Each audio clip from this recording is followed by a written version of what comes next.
Hem de confessar que el programa d'avui no teníem gens de gana de gravar-lo. Per què? Perquè fa moltíssima calor. Jo, de fet, t'estava comentant abans que entraren, a tu t'ha fet molta gràcia i m'has demanat explícitament que ho diga, que fins i tot em note la veu més greu, que és com si el meu propi cos diguera la vida, una puta merda, passando de todo. Cosa que no passa tots els estius, Tat. Sí, jo soc de l'associació de persones que odia la calor, o confesse, no soporte la calor, no soporte el bon temps, m'agrada que ploga, m'agrada que faça fresquet i m'agrada constipar-me, jo què sé. Pues ara en estiu te'n vas a Holanda, ja?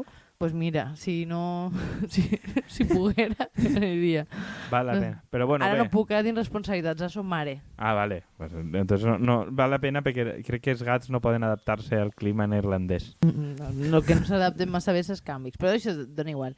Digo, No qualsevol com cosa... tu, que t'adaptes als Jo canvis. m'adapto mal als canvis, mira. En esta època de l'any. Bueno, la qüestió és que no sé com... Este programa en el fons no va de res més que insultar-me a mi com a persona. Sí.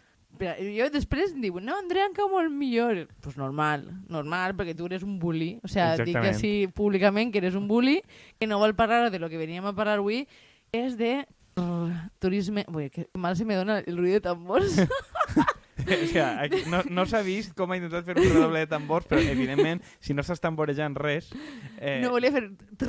Ara sí, és que s'ho he fet molt malament. De turisme i hosteleria. Jo penso que, a més, el tema és molt adient tenint en compte que hi ha bon temps, que tornem a tindre els nostres espais de referència envaïts per rius de turistes i que mostrarem en la premsa que l'hostaleria i en general tot el sector dedicat al turisme està com cabrejat perquè no troben a penya que vulgui treballar en el sector. Sí, bueno, està el País, que és el lloc on normalment es veuen aquestes coses, que estan crec que és de la Costa Brava, però crec que tot arreu estan igual, dient que no troben treballadors i que només n'hi ha que serà gent que porta safates i servisca, però no autèntics professionals, tal. Bé, que a mi em xoca si estarà l'estratègia que ens servites, si no vols la feina vindrà una altra darrere i l'agarrarà. I ara resulta que pareix que la cua s'ha acabat i ja no n'hi ha ningú vol agarrar aquestes feines. Sí, a més, el tema és que hi ha hagut també una convenció, o sigui, com una espècie de fira ha sigut en Xàbia, pot ser? Ah, bueno, no ho sé, s'ha fet... Sí, S'ha fet en la Marina sobre el món del turisme i especialment el nàutic esportiu, no? No ha sigut sobre això. L'article de Marina Plaza era sobre els creuers. Era un congrés i com també des del Rotary Club. Vull dir, saps el que és el Rotary Club? Ni puta idea. Que és com una espècie de club de mascles, que n'hi ha un professional de cada àrea i que almenys això havia hagut sempre uno que eren el notari, un metge, tal, gent així com de perfil fatxa, però benèfic. I això és com pensa molta gent que coneixem d'esquerres, que és el coneixement, no? Porta un expert de cada àrea i que xarra... Sí, però és rotllo, només pot haver un arquitecte, un advocat, saps? Només pot haver uno de cada... La postura oficial. Sí, i queden, i a més, evidentment, tots són tios, i fan coses benèfiques com donar beques, almenys de Xàbia, donen beques per a que vagis a estudiar als Estats Units. Sí. Per aguantar la nostra turra. Sí. Això és com el que te convida a una copa després de...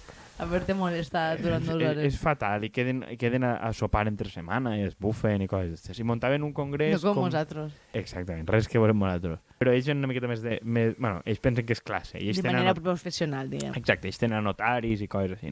El cas és que estos havien fet com un congrés pagat pels alcaldes de la Marina, que ahí prou pagafantes són els sociates. Eres conscient de que eres el fact-checker del programa? Per què? Perquè eres el que dona los datos. Los datos. Jo dono la desinformació en general. Jo és que no voldria donar los datos, perquè a mi no m'interessa la informació, pues no ni el periodisme, dones. ni res. O sigui, no sé per què. Podries tu informarte de algo.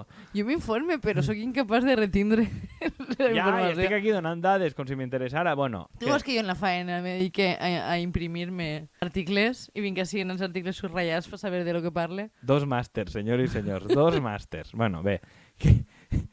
Aquí n'hi ha una sèrie d'alcaldes sociates i de compromís i tal que els han pagat la broma als fatxes estos dels collons. Para de riure't i, a veure, fact-checking, aquí. Que... No, és que no puc superar-ho. Bueno, el tema és que estaven... a mi m'ha fet molta gràcia, entre cometes, entre cometes, més ràbia que gràcia, que han soltat una frase que recorda molt del test de Rita, de que vivim de cul a la mar, no? Que era la gran obsessió de Rita Barberà. I era perquè, pues, ja siga que és una de les idees que ens agradaria treballar quines són les raons que fa que sigui un sector que estiga morint-se, lo qual, sincerament, jo m'alegre moltíssim. Ara, això ho diu Context, el fact-checker vuelve aquí, això ho diu autor, el de Baleària, de que ells tenen molts postos de feina a Baleària que no cobreixen. És com es lamenta. Que hauria... lo de fact-checker, Sí, m'adolgo.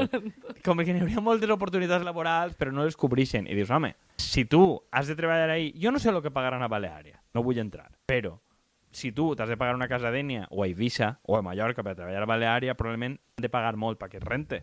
Per a posar context, és a dir, per almenys en la Marina, tenint en compte que és una de les zones més turístiques del País Valencià, hem superat en alguns municipis, entre ells em sembla que Xàbia, el rècord històric de preus de lloguer. Vull dir-te que si tu vas anar a treballar en qualsevol dels municipis de la costa, hauràs de ser conscient que un 50% del teu sou, com a mínim, se n'anirà a pagar una casa que no és teua. Perquè dius, jo què sé, no, a mi no m'agrada el rotllo de la hipoteca, però si tu tens la sensació que és una inversió, que a mi em pareix una estafa com qualsevol altra, però per almenys a llarg termini algo treus, no? Però si simplement és a gent que ha decidit que tenen tot el dret del món a estafar al personal, dedicar-te tots els mesos a pagar-los una renta universal bàsica, bàsicament. I a més la gràcia, que és un tema d'este boomer, no? De que aquestes persones tenen cases en propietat perquè al seu moment l'Estat les subvencionava. Perquè recordem que abans l'Estat feia una exenció de l'IRPF de lo que gastaves en la hipoteca. Entonces realment aquestes cases les en pagaves entre tots. Vull dir, tu avui fas rica una persona a la qual l'Estat li subvenciona perquè és pagar una hipoteca i això s'ha acabat, perquè a mi realment em sembla un escàndol que subvencionin que tu compres una casa, però és que damunt resulta que a aquesta gent li estem pagant 2 voltes. I bueno, no, la solidaritat intergeneracional i els pobres abuelos no poden anar al banc a veure els diners que tenen. Pues, jo no puc dir res perquè l'altre dia estava en una jornada d'habitatge digne i persones majors i m'he de callar la punyeta a la boca perquè estava super contenta en el sector. La gent que em coneix sap perfectament quina és la meva opinió, per tant. Sí, aquí no pots dir-ho tot i que en el teu Twitter estiga, crec que prou palès. De repente he tingut pudor de dir que em va pareix una puta merda de plantejament. Claro, pues, no, bé, no me importa lo que diga l'abuela. Però no veníem a parlar només de abuela, sí en tant que propietaris i càncer. Ara ja hem tocat els nostres temes de confort, que són el PSOE i l'abuela. Continuem. Vale, sí. Bueno, lo que estan dient, o sea, primera, com han aconseguit que en zones turístiques no vingui a treballar ningú. O sea, de fet... perdona que talle. Està al sant el dit. Estic al sant el dit. Per a demanar la paraula. Està graciós perquè avui tinc molt... O sea, com tinc tantes poques ganes de gravar, tinc molt de cachondeo. Que igual... Imagina que este és el programa més escoltat, perquè com jo no tinc gana de dir res de trellar, pues... I el nostre públic crec que no té gana d'escoltar res serio. Sí, no estic gens divulgadora, vaja. No, però per lo que tu estàs dient de lo de la restauració, i bueno, en general del sector turístic, no és una cosa que es concentra només en zones, diguem, inflades de preu de lloguer, sinó que és un fenomen que venim veient en molts altres àrees, no necessàriament. Jo pense que ja vam introduir aquest tema quan parlaven de la gran renúncia, era? No? Sí. Que era gent que veu que, és a dir, si vas a tindre una feina que no et cobreix les necessitats bàsiques, pues et dedicaràs a una altra cosa. O et permet sobreviure com a molt. O intentes buscar d'alguna... Jo crec que el tema és que una feina que tu no et permeta més que viure el dia i l'únic oci que vas a tindre accés és igual anar al cine o beure cerveses en el bar i no dona per estalvi, connecta amb el que diuen de la hipoteca, no? Si només el que estalvi serveix per a fer una hipoteca, igual només no, però tampoc... Però és que jo, per exemple, que jo visc a València. Sí? No, no sé per què he necessitat aclarar això. Programa 56? Bueno... No, després la gent sap molta informació sobre mi i em molesta. I és com, no sé si la dius totes les setmanes, però bueno, sí. Un altre tema. Avui no estic molt dispersa. Però que, és a dir, jo tinc ara una feina a temps complet i sense voler, inclús així, jo anar-me a viure soles, el meu lloguer s'endú entre un 30 i un 40% de la meva feina, i ara, o sigui, del fruit de la meva feina, i ara més o menys ho tinc estable ara que no pague l'autònom, però realment, és a dir, jo estava perdent estalvis cada mes. I jo ara tinc la sensació de que no he d'estar patint per tindre un descobert, però al mateix temps, si jo tinguera algun tipus d'accident en el cotxe, qualsevol tipus de problemàtica, jo no podria pagar. Així, la gent com vol que et motive una feina en la que vas a cobrar això 1.300 o 1.400 pavos sent generós, pensant que l'hostaleria... Treballant 8 dies a la setmana. Sí, claro, és que com a molt lliures un dia, és super esclau, treballant caps de setmana, o sigui, li estàs demanant a la gent que no tinga vida També és que hi ha un tema, és a dir, que en l'hostaleria, quins són els dies de major afluència? Els caps de setmana, que és quan la gent es mou. Vull dir, si tu vols tindre vida i vols compartir amb altra gent i prendre alguna cosa o fer qualsevol tipus d'activitat, doncs quan la gent normalment pot eixir i pot fer coses justament quan a tu et toca currar. I parlem de festius, parlem de en agost, en juliol, en cap d'any, en Pasqua, o sigui, qualsevol moment que tu penses que pots tindre temps compartit i al final és que avui anava pel carrer i n'hi havia 2 dones majors que estaven parlant del problema de salut d'una i ens estaven dient és que tenemos que hacer más tribu, no? I dic, bueno, com ha calat la idea de que fa falta comunitat? I he pensat això. Lo qual enllaça en el programa anterior, que ara no me recordo el número, però... No, el 55 era l'anterior, no? Sí, però el de la comunitat quin era? Estava en 30 i algo, 40 i algo... Perquè jo no sé per què fem els programes. No, molt de productivisme per lo que pugui que ens enduem. Seguís. No, però vull dir que és a dir, si tu tens necessitat de poder-te de poder desenvolupar certes relacions en certa intensitat o simplement poder eixir a fer qualsevol tipus de cosa, quan la gent que treballa en el funcionariat i siguin profes i no sé quantos tinguen lliure, tu no el tindràs. I això també és molt sacrificat, sí, en el fons. O en una oficina, o en molt de perfil de faena, o en un taller mecànic. O sea, és que la gran majoria de faenes, diguem, que pugues tu treballar, diguem, pel matí i alguna hora per l'esprà i després tens un rato, la persona d'hostaleria té un horari incompatible pues, per a generar amistats, parelles, criances, o sigui, ho té molt complicat. I a més, si lliures un dia a la setmana i aquest dia estàs cruixit i no vas a eixir... Tu seràs el fact-checker, però les idees bones ixen de mi, Totalment.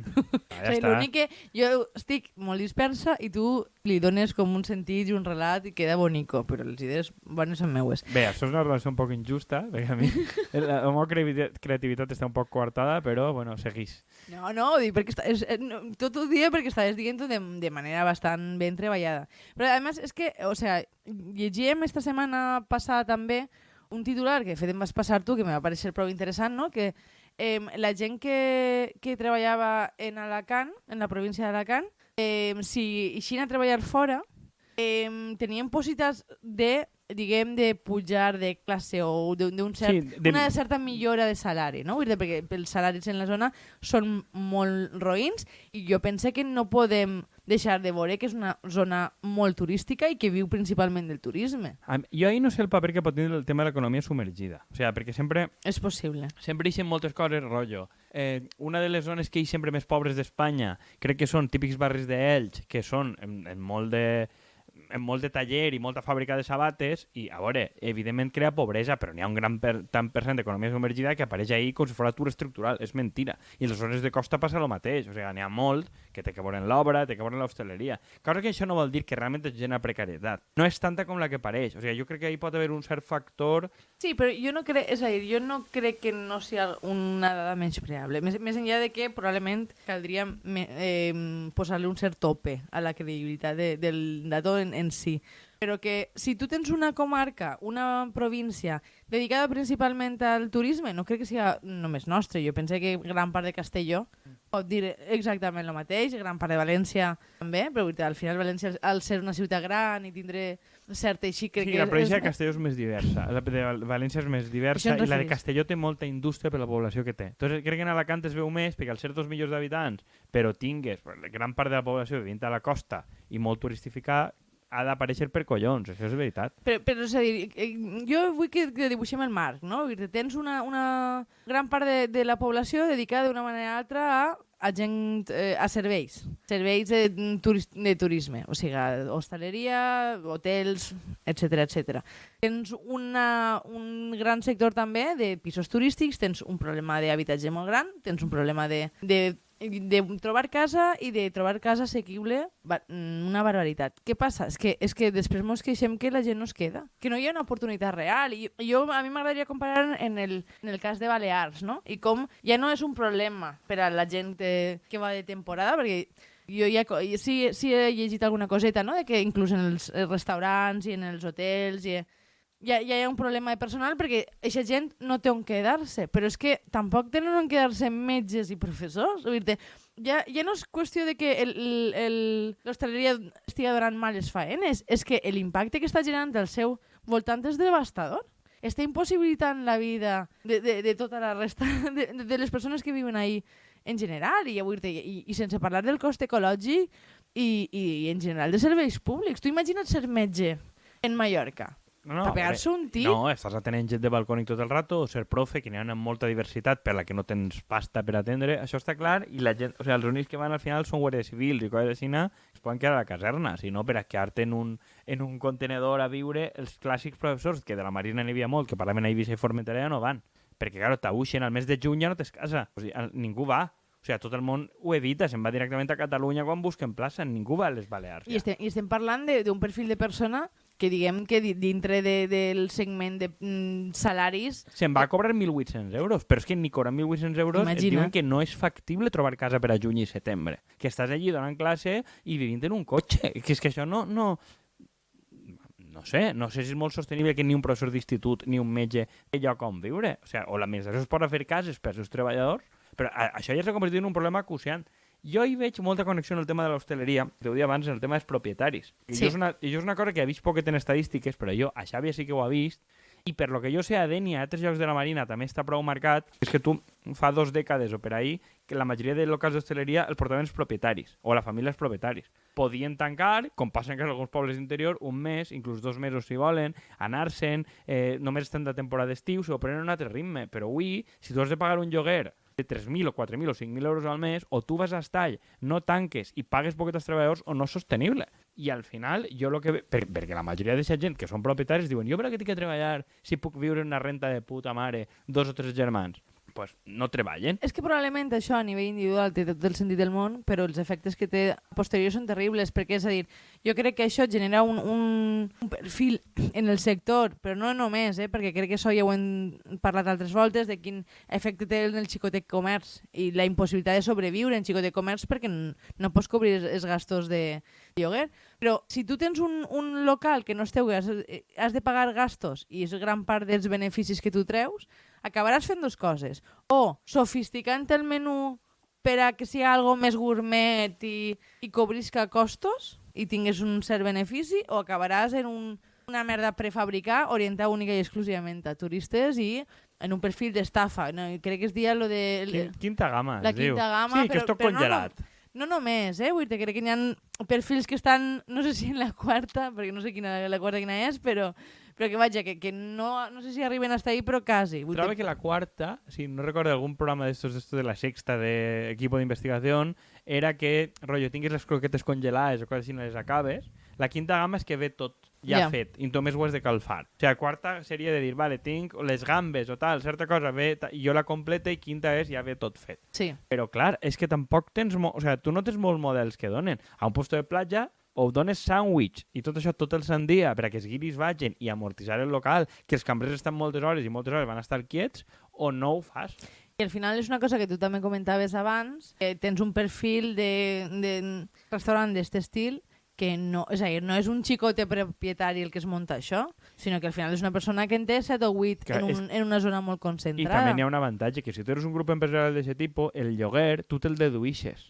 O sigui, el lloguer és deduïble. El tema és si tu t'hi compte deduir-lo o no, perquè tu guanyes molt per damunt d'això, que és el mateix que fa Mercadona en les tendes i tal. Si tu tens molt, a tu t'hi compte perquè vale, el lloguer no computa com a gasto i a tu fiscalment t'hi ve. Ara, si tu eres uno, vale que te'l pots deduir, però probablement no pots permetre parar, perquè tens que donar sempre més benefici que el lloguer que pagues. Això per a un grup empresarial normalment no és problema, però per a un xicotet sí. El tema que és? Pues no pots parar, no pots donar vacances, no pots pagar sous decents, que és el que feien els locals d'abans, que era donar molta propina i molt d'extra, evidentment en negre als treballadors, i la gent que havia treballat en hostaleria, que jo conec que havia treballat a Xàbia en els anys 90 i 2000, treballadors havien fet pasta i havien donat per estalviar. Avui no és factible. Si la gent no pot muntar-se el seu negoci. No, i després és que, és a dir, si tu veus que vas a estar en una faena explotadora i que no té ningú perfil de millora a llarg termini, perquè és a dir, jo puc entendre que tu pugues comprar una certa fantasia d'ascens o d'escalar dintre d'una empresa.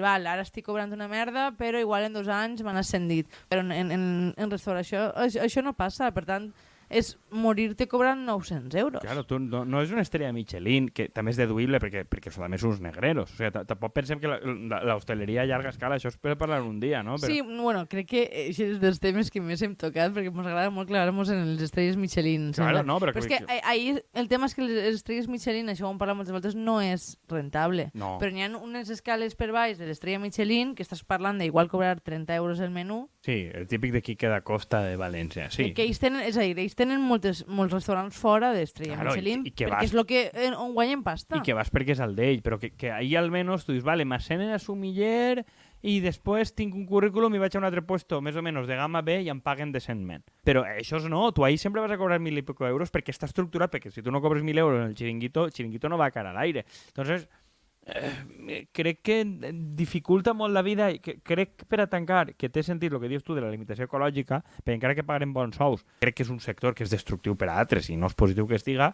però és que damunt, fonamentalment, pel tema de la propietat dels locals i la propietat de les cases, estem pagant-li la broma als putos huelos que no tenen ganes de fer faena, en un aspecte més. Sí, bueno, i jo comprenent això, que realment el que a mi m'ha motivat a parlar d'aquest tema és l'odi turístic i la sensació contínua, i crec que ja no és només en restauració, sinó en qualsevol local del centre que no es dedica a restauració, ho veus. És la sensació de que mos estan robant el lloc. És a dir, ja no és possible viure en pràcticament cap lloc, ja no només pels lloguers, és que els propis locals als que tu t'has d'enfrontar, si necessites trobar una carnisseria, una verdureria en condicions, és que cada volta és més difícil. Però és el mateix, tu creus que una carnisseria, si el local no és de l'amo, es pot mantenir al centre de València? Per això t'ho dic, és que crec que és la mateixa, i la sensació de que vivim de préstec en les nostres ciutats i en els nostres pobles. Però ahir també té a veure que el carnisser s'ha jubilat i els fills han vist l'oportunitat i n'hi ha una tenda de souvenirs o una franquícia. I això també és culpa del propietari. És que no és que no hi hagi opcions de dir no, vostè aquí només pot plantar això i això i este tipus de negoci, i si no se jode. El tema és que n'hi ha, per a mi, una volta més de classes parasitàries que hauríem de començar a dir-los a Xina, que són els responsables perquè ells prenen una decisió individual cada uno, però probablement només és rentable. El problema que n'hi ha és que no és una opció. És un poc el que et deia jo de la meva casera de 70 anys, que volia fer-nos molta pena perquè tenia càncer, però la seva preocupació era que morirem sense treure-li rendiment a un pis que està en el Cabanyal, que és una zona turística. Jo crec que en això ja tenim prou per a tancar el programa. Sí, a veure per qui n'hi ha que sentir més compassió i per qui menys, no? Exactament. Molta alegria. Doncs bé, vages paràsits, no? Suposa? Sí, és un bon final i bueno... I recomanar-li a la gent que si poden evitar agarrar una faena en este sector, jo crec que ja estan fent-ho, pues que se joda el sector. Ojalà s'afones. És que jo, la conclusió que havia posat jo en Twitter és que si aquesta gent, en teoria, mos diem, vale, és una merda perquè paguen mal sou, però almenys generen lloc de treball. I ara hem de sentir llàstima perquè ja no generen lloc de treball. Vull dir... I a banda, hauríem... O sigui, un dels grans oblidats d'este programa és el paper del sector públic en les ajudes que s'han donat per a aquest sector i etcètera. És que una gent que paga mals sous i que ja ni tan sols genera llocs de treball decents i que permeten la vida, que s'afonin, se'n vagin al puto traste. Quina utilitat pública tenen. Però ja està, a la puta merda. Adeu. Adeu.